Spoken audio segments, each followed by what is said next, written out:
Moi, Baptiste Bonneau, 24 ans, bientôt 25 à la fin de l'année. J'ai joué au rink hockey. Alors, je viens de Vendée, je viens de La Roche-sur-Yon, juste en dessous de La Roche-sur-Yon.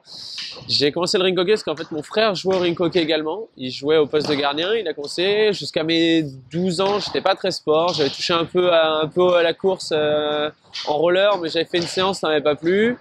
Ensuite, je me suis mis au hockey parce que mon frère en faisait. Au final, ça m'a plu à partir de 12 ans. Et je me suis dit, bon, je me mets dans un sport maintenant, je continue, puis on verra. Et à 14 ans, 13-14 ans, il a fallu un gardien. Et je me suis dit, pourquoi pas moi? Mon frère venait de rentrer en équipe de France. Je me suis dit, ça peut être une bonne expérience. Du coup, il m'entraînait par la suite. Et de fil en aiguille, je suis resté sur le rink hockey parce que c'est un sport qui m'a plu tout de suite, c'est rapide, il n'y a pas de temps de repos. Et puis voilà, la différence du foot ou d'autres sports qu'il faut jouer en extérieur, tel le rugby, ça m'a pas forcément attiré. Déjà, il pleut, donc il fait froid. Et ça, je le voulais pas. Et non, le rink hockey, ça m'a tout de suite plu. Mes parents m'ont jamais forcé à faire un sport. Papa faisait du rugby, faisait de la pétanque. Maman faisait de la pétanque, elle a fait du volley. Donc au final, ils m'ont jamais forcé à faire un seul sport. Ils m'ont juste dit, si tu pouvais faire une activité, ça serait mieux. Du coup, je suis resté sur le rink hockey. Et puis voilà, de fil en aiguille, je suis rentré en équipe de France en jeunesse, donc c'est-à-dire les moins de 17 ans, où là j'ai fait un championnat d'Europe en Bretagne, à Dinan, que tu connais bien du coup.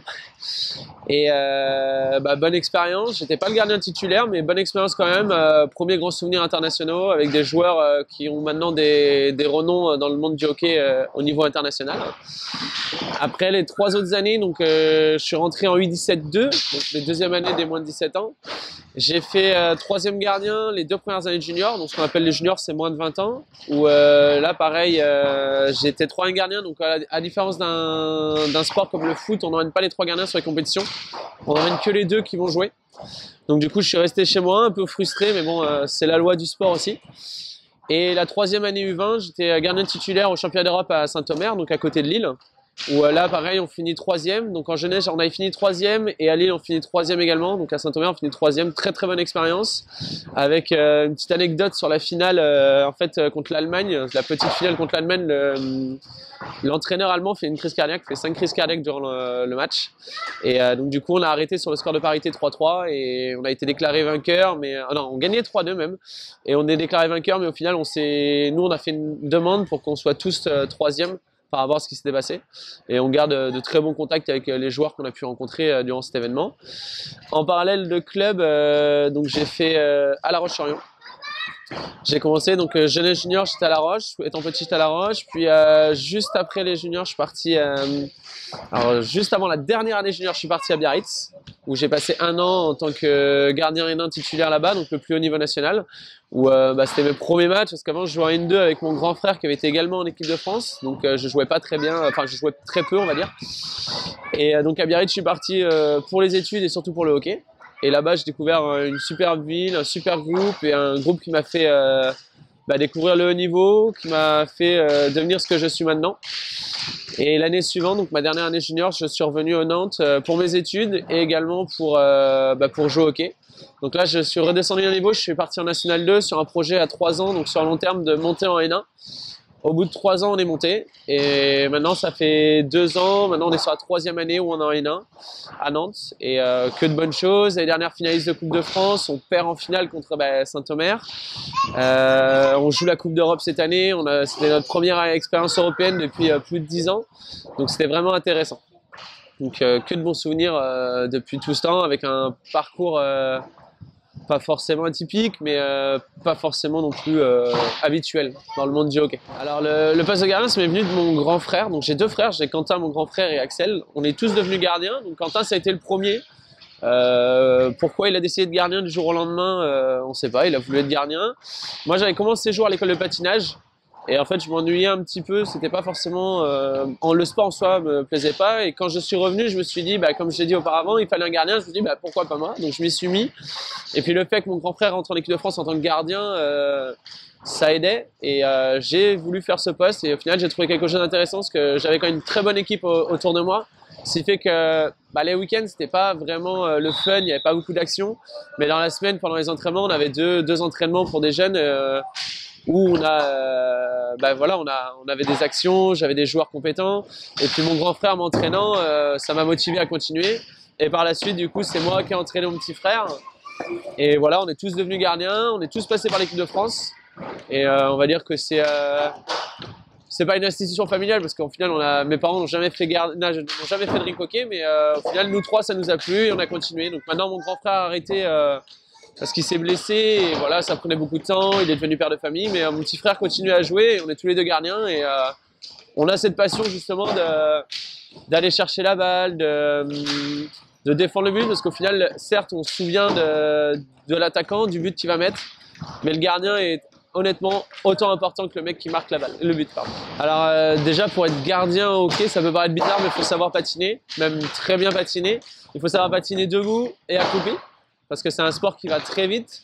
Donc il faut savoir se déplacer très rapidement. Donc on peut croire que le patinage n'est pas important pour un gardien, parce que quand on nous voit, on est un genou au sol, on se déplace souvent au sol, mais si on ne sait pas patiner, on ne peut pas faire de poteau à poteau quand il y a une action derrière le but. En termes de technique, il faut savoir gérer le patinage.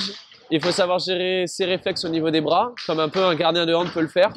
Et après, au niveau des jambes, il faut être assez souple. Après, il y a des très bons gardiens qui ne sont pas forcément souples, mais en général, les très très grands gardiens sont très souples. Et il faut savoir être fort physiquement également. Il faut savoir encaisser le coup, il ne faut pas avoir peur de la balle.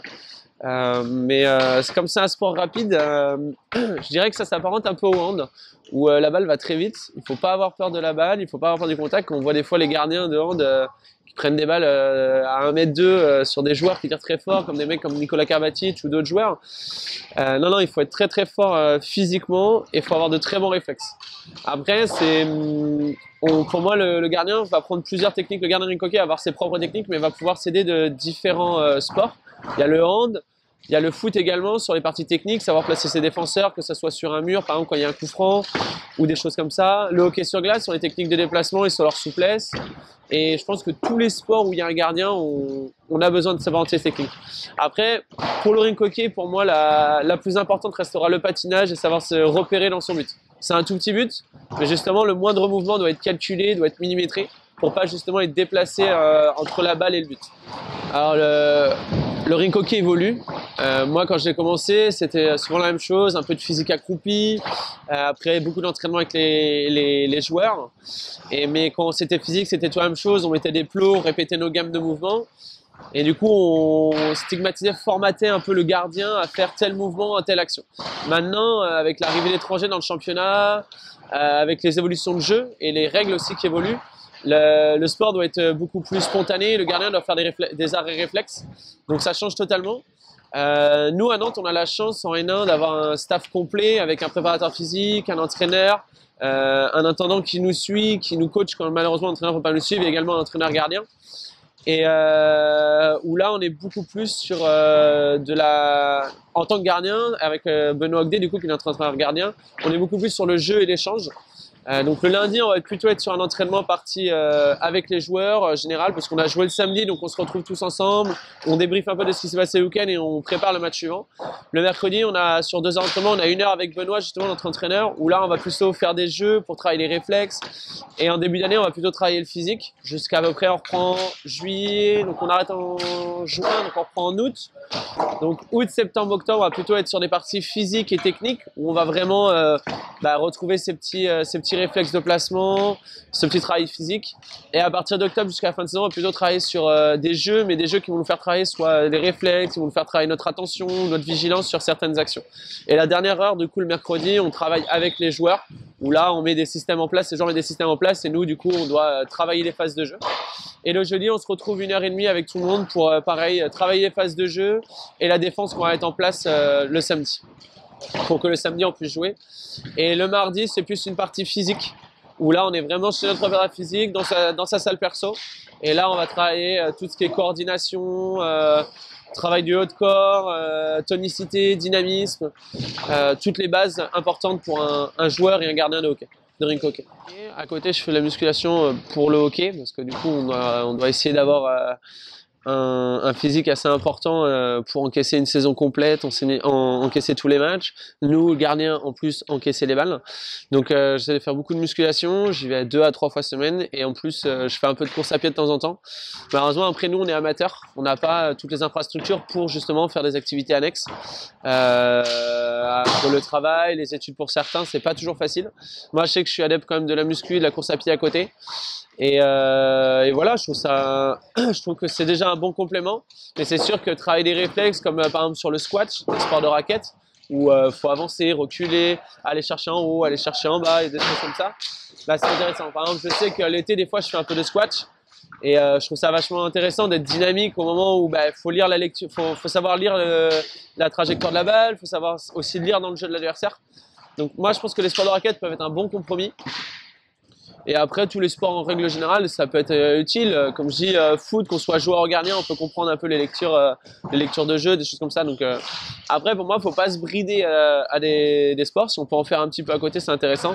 Maintenant, par rapport au temps que j'ai, moi, je suis plus adepte musculation et course à pied. L'ensemble, tout compris, on doit être aux alentours de 10 kg grand maxi, je pense. On a une paire de jambières qui s'apparente un peu à celle du hockey sur glace, mais en beaucoup moins épaisse, à en faire 5 cm d'épaisseur, avec une réglementation hauteur que je ne connais pas. Je ne pourrais pas la donner parce que ça varie selon les marques, mais il y a une hauteur maximale. On va avoir des patins comme les joueurs. On aura une paire de genouillères qui va protéger nos genoux. On a généralement une protection cuisse, mais ce n'est pas obligatoire. Et ensuite, on va avoir un plastron, des coudières, une protection pour certains gardiens à l'avant-bras, et après gants et casque, et une protection au niveau du tour de cou. C'est assez lourd quand c'est trempé. Au début, c'est léger, mais avec la chaleur et selon les saisons à laquelle on joue ou les pays, selon les compétitions qu'on a, sous le plastron, il peut faire vite très très chaud. Appréhension de la balle, on est arrivé à un stade quand on est senior où la balle ne nous fait plus vraiment peur. On l'appréhende toujours parce qu'un coup mal placé, ça fait toujours très mal. Mais selon les placements qu'on met en place, on sait où est-ce qu'on va la prendre et on sait comment encaisser le coup. Après, ce qui est sur la partie mentale, sur études de joueurs, comportement des joueurs, on a beaucoup de vidéos maintenant pour travailler cette partie-là. Donc c'est assez agréable. Moi, je m'efforce avant chaque match de regarder un peu ce que font les joueurs clés de l'équipe. Même si je regarde quand même toute l'équipe, j'essaie de regarder les joueurs clés, les attaquants. Quand on est sur une compétition internationale, on a toujours des vidéos avant les matchs. Après, cette préparation mentale, entre guillemets, ce qui concerne vraiment le hockey pur et dur sur l'appréhension de la balle, non, honnêtement, on s'entraîne 3 fois par semaine, on a le match le week-end. On n'a plus beaucoup de travail à faire là-dessus. Par contre, le travail qu'on a à faire, c'est justement pour les enfants.